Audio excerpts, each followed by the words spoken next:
En este video de cálculo vectorial vamos a ver un tema que se llama derivadas de orden superior. Una derivada de orden superior la vamos a obtener siempre que saquemos una derivada parcial de alguna derivada parcial, es decir, una segunda derivada parcial. Tenemos estas dos notaciones. Recordemos, esta era la notación compacta que estamos utilizando. F subíndice de x, dentro de un paréntesis, subíndice x, es para indicar que primero vamos a tener una derivada parcial con respecto de x y después otra con respecto de x. F subíndice x dentro de un paréntesis y afuera subíndice y, quiere decir que primero derivada parcial con respecto de x y después vamos a sacarle una derivada parcial con respecto de y. F subíndice y después afuera de este paréntesis un f subíndice x, primero una derivada parcial con respecto de y después una derivada parcial con respecto de x. Cuando utilizamos esta notación, lo vamos a leer desde el subíndice más cercano a mi función. En este caso, la y es la que está más cerca, quiere decir que esa es la derivada parcial que vamos a hacer primero, y x es la que está más alejada, esa la vamos a hacer después. Cuando utilizamos esta notación, la derivada parcial que vamos a hacer primero es la que está más a la derecha, en este caso la derivada parcial con respecto de y después la derivada parcial con respecto de x. Recordemos, esta es una forma compacta de escribir esto mismo de aquí, y siempre que se resuelve alguna operación matemática se hace de adentro hacia afuera. Esta es la operación que se encuentra más adentro, es la que vamos a hacer primero. Esta se encuentra un poquito más afuera, es la que vamos a hacer después. Esto va al contrario con lo que tenemos aquí, pero si se basan con la letra que esté más cercana a mi función, esa es la operación que vamos a hacer primero. En este ejemplo nos piden determinar las segundas derivadas de esta función de x y de y, que es igual a x al cubo más x al cuadrado por y al cubo menos 2y al cuadrado. Las segundas derivadas parciales van a ser estas combinaciones: x con x, x con y con x y con y. Vamos a sacar una primera derivada parcial con respecto de x de esta función de x y de y. Derivada parcial de x al cubo, voy a tener 3x al cuadrado. Derivada parcial con respecto de x al cuadrado por y al cubo. Recuerden, aquí como estamos sacando parcial con respecto de x, esta y al cubo se va a considerar como una constante. Entonces va a ser 2x por y al cubo. Y derivada parcial de menos 2y al cuadrado con respecto de x. Como estamos derivando con respecto de x y y es una constante, entonces esto me va a dar igual a 0. Ahora la derivada parcial con respecto de y de x al cubo, como estamos derivando con respecto de y x la vamos a considerar como una constante, entonces esto me va a dar igual a 0. Derivada parcial de x al cuadrado por y al cubo con respecto de y. La parte que tiene x va a ser una constante, la podemos sacar. Derivada parcial de y al cubo va a ser 3y al cuadrado por x al cuadrado. Y derivada parcial de 2y al cuadrado con respecto de y va a ser menos 2 por 2 por y, o menos 4y. Ahora a estas primeras derivadas parciales les vamos a sacar una derivada parcial con respecto de x y otra derivada parcial con respecto de y. Para mi segunda derivada con respecto de x, vamos a tomar esta primera derivada parcial con respecto de x y la vamos a derivar con respecto de x. Derivada parcial de 3x al cuadrado va a ser 6x. Derivada parcial de 2xy al cubo con respecto de x va a ser 2y al cubo. Para la derivada con respecto de y de la derivada con respecto de x de mi función f de xy, vamos a tomar mi primera derivada con respecto de x y le vamos a sacar una derivada con respecto de y.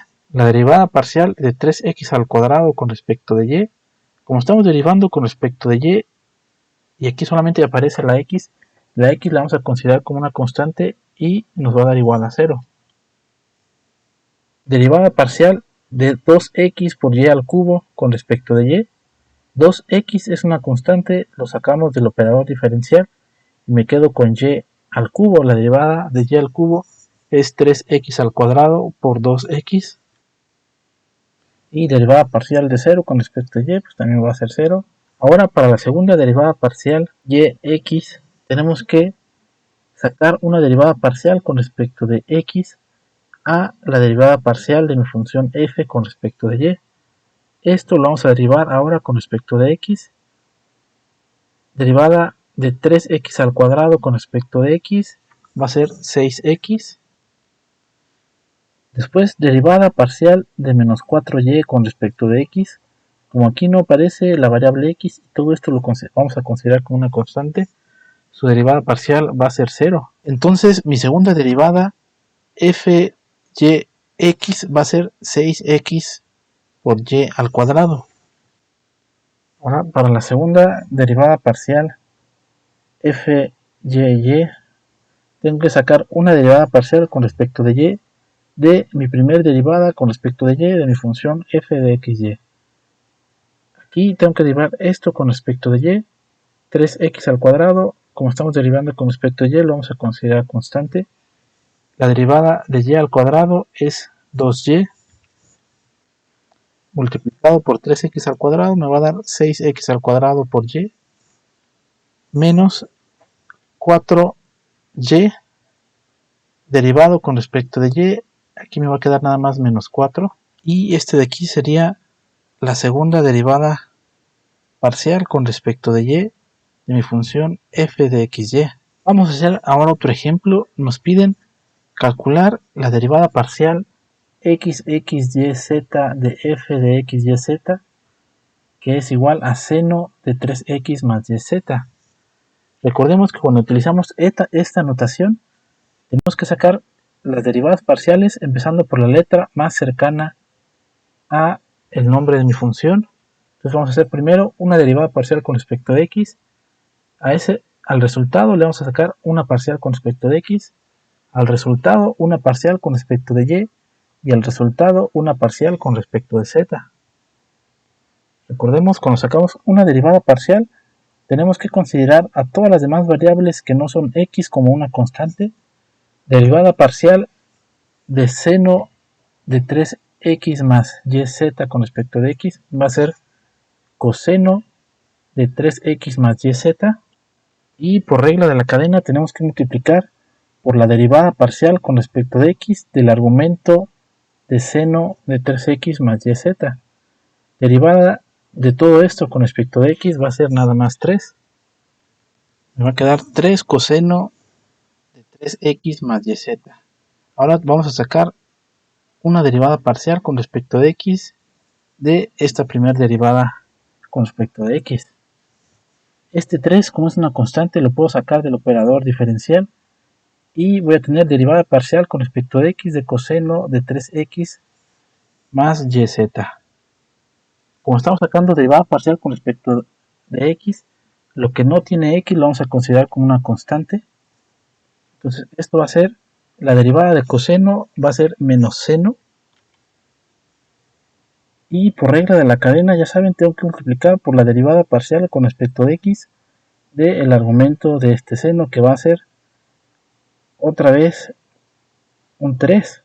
Este 3 lo voy a multiplicar con este 3 y me va a dar un menos 9. Ahora una derivada parcial con respecto de y de esta derivada parcial con respecto de x. Este menos 9, como es constante, lo puedo sacar de mi operador diferencial. Ahora voy a sacar la derivada parcial de seno de 3x más yz con respecto de y. Lo que no tenga y lo vamos a considerar como una constante. Derivada de seno va a ser coseno de 3x más y por z. Y por regla de la cadena, derivada parcial con respecto de y del argumento de seno, que es 3x más yz. Derivada parcial con respecto de y de 3x va a ser 0. Derivada parcial con respecto de yz va a ser z. Y finalmente la derivada parcial con respecto de z, de mi derivada parcial con respecto de y, de la derivada parcial con respecto de x, de la derivada parcial con respecto de x de mi función f de x, y, z, va a ser la derivada parcial con respecto de z de menos 9z coseno de 3x más yz. Aquí como tenemos un producto de dos funciones con respecto de z, y estamos derivando con respecto de z, podemos aplicar la regla del producto. Derivada de la primera función multiplicada por la segunda función más la primera función multiplicado por la derivada de la segunda función. Derivada parcial de z con respecto de z me va a dar la unidad multiplicado por coseno de 3x más yz menos 9z multiplicado por la derivada parcial de coseno de 3x más yz. Derivada de coseno va a ser seno multiplicado por la derivada parcial con respecto de z del argumento de coseno. Derivada parcial con respecto de z, el argumento de coseno va a ser y multiplicado por menos 9z con el menos seno, voy a obtener 9yz seno de 3x más yz. Esta es la derivada parcial que me estaban pidiendo, pero si se fijan, tuvimos que empezar por el subíndice más cercano a mi función f, y de ahí irnos moviendo de uno en uno a la derecha. Tenemos que ir sacando una derivada parcial a la vez hasta llegar al resultado. Y bueno, esto sería todo por este video.